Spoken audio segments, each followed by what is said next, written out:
Dalam dunia digital kini, satu kesilapan boleh mengubah seluruh kehidupan. Hari ini, kita melihat bagaimana cancel culture membentuk keadilan dan kemanusiaan. Okay, hi everyone.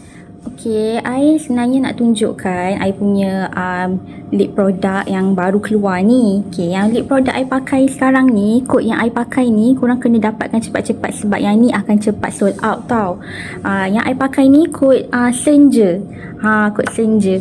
Yang ni kod senja yang I tengah pakai ni. Lepas tu ni kod beige, nude. Lepas tu yang ni mentari. Sebab warna dia sangat terang. Okey, jangan lupa tau pergi tekan beg kuning sekarang juga. I rasa I nak baca lah komen. Apa korang tulis ni? Banyaknya. Macam mana I muda-muda ada bisnes sendiri? Oh, itu semua I dah usahakan dah. I tengok ada platform macam ni, I terus je cepat-cepat start the business lah. Bila nampak influencer lain pun buat. Tapi tak reti, susah dari keluarga yang susah. Susah? Mana ada orang yang susah. Yang susah tu tak ada. Yang ada malas. Korang ni kalau rajin macam I, rajin berusaha semua, mesti akan berjaya macam I. Korang dah pukul berapa dah ni? I dah nak kena masuk kelas lah. Okay lah. Bye everyone. Susah? Mana ada orang yang susah. Yang susah tu tak ada. Yang ada malas. Tak sensitif langsung lah dia ni. Dia hina orang susah. Cancel dia sekarang. Cancel. Tapi mungkin dia tak sengaja cakap macam tu. Yang dia maksudkan adalah kalau orang malas berusaha, nanti susah. Mana ada? Cuba kau dengarkan apa dia cakap. Mana ada orang susah. Orang yang susah ni, orang yang malas berusaha je. Tak semua orang macam tu. Cancel dia sekarang. Cancel.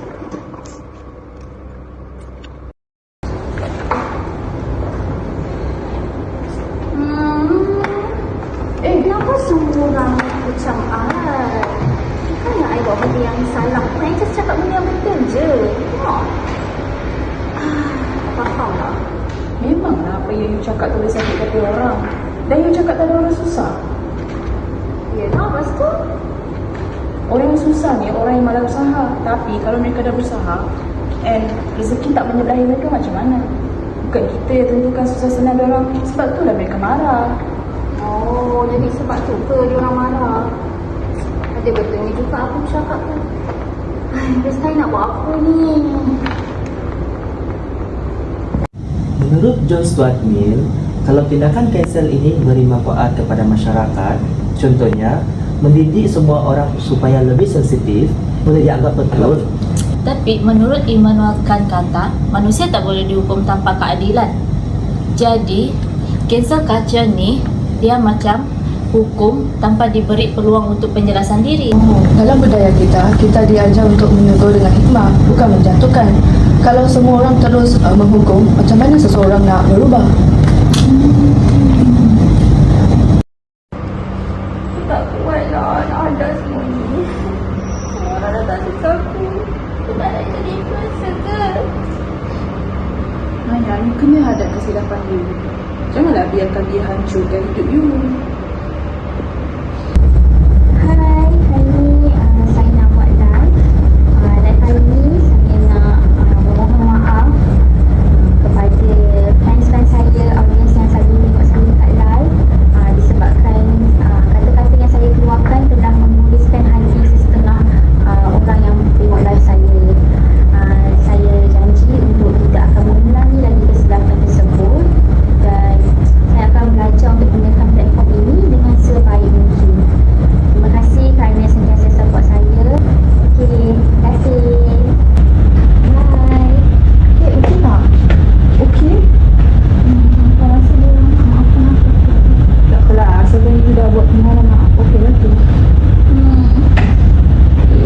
Untuk tidak akan mengulangi lagi kesilapan tersebut.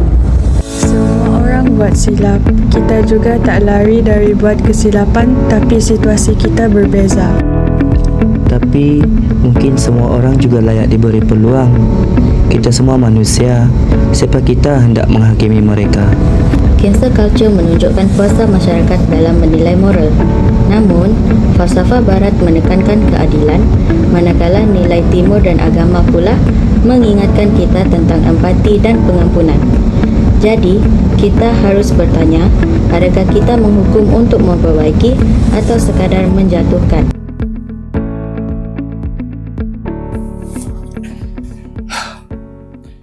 Kesilapan tidak menentukan siapa kita, tetapi bagaimana kita bangkit darinya.